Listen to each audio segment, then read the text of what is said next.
কিন্তু এমন সব এখন মুরিদ হয়েছে, এমন সব ভক্ত হয়েছে। আমার মাওলানা বলেছে তো, ও ভুল বললো ঠিক, আমার আব্বাস সিদ্দিকী তো, ও ভুল বললো ঠিক আছে। আমি আমার ভালোবাসার মানুষদের বলে দিই, ওইভাবে আব্বাসকে ভালোবেসিনি, অন্ধর মতো। অন্ধর মতো ভালো যদি কাউকে বাঁচতে হয়, সেটা একজনই আমিনার লালকে ভালোবাসো। জোরে বলুন সুবহান। বাকি সবাইকে দেখতে হবে, বাকি সবাইকে ট্রাই করো।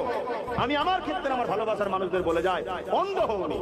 আব্বাস সিদ্দিকী যদি কখনো, মানুষ হতে পারে আমার কোনো কথা একটা ভুল হয়ে গেল, আপনার উচিত সম্মানের সাথে বললেন, ভালো যখন বাসেন, যে ওই কথাটা আপনি হুজুরের সামনে বললেন, এটা তো বিয়াদবি হলো, এটা কেন আপনি বলবেন? আমি ঘুরিয়ে বলুন। আমি যদি সঙ্গে সঙ্গে বলি, হ্যাঁ রে ভাই ভুল হয়ে গেছে, আমি তওবা করে নিচ্ছি, ইয়া রাসূলুল্লাহ আপনি আমাকে ক্ষমা করে দেন, তোমার উচিত আমার সঙ্গে প্রেমের সম্পর্ক রাখা। আর তখন যদি বলি না আমি ঠিক বলেছি, তখন তোমার উচিত আমাকে ছেড়ে দেওয়া। কেন আব্বাস আগে নয়, নবী আগে। কিন্তু এখন ভক্ত এমন হয়ে গেছে, আমার হুজুর বলেছে ভুল বললো ঠিক, আমার মুফতি বলেছে ভুল বললো ঠিক, আমার বক্তা যখন বলেছে ভুল বললো। আরে মাওলানা মুফতি মাওলানা দিয়ে, পীর সাহেব দিয়ে হুজুর বাঁচুনি, হুজুরকে সামনে রেখে সবাইকে বাঁচুন। নবীকে মডেল বানাও, নবীকে সামনে রেখে সবাইকে দেখো, নবীকে মডেল বানিয়ে আমাকেও দেখো।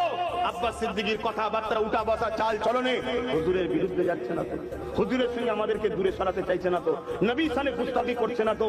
যদি করে, আব্বাস যে লাশ সাহেবই হোক, তাকে বাদ দাও। কথা শুনছেন তো নাকি? আমি সবাইকে উদ্দেশ্য করে বলছি, যদি লিভার হয় লিন, আলহামদুলিল্লাহ, দেখা জান্নাতে হবে। বলুন ইনশাআল্লাহ।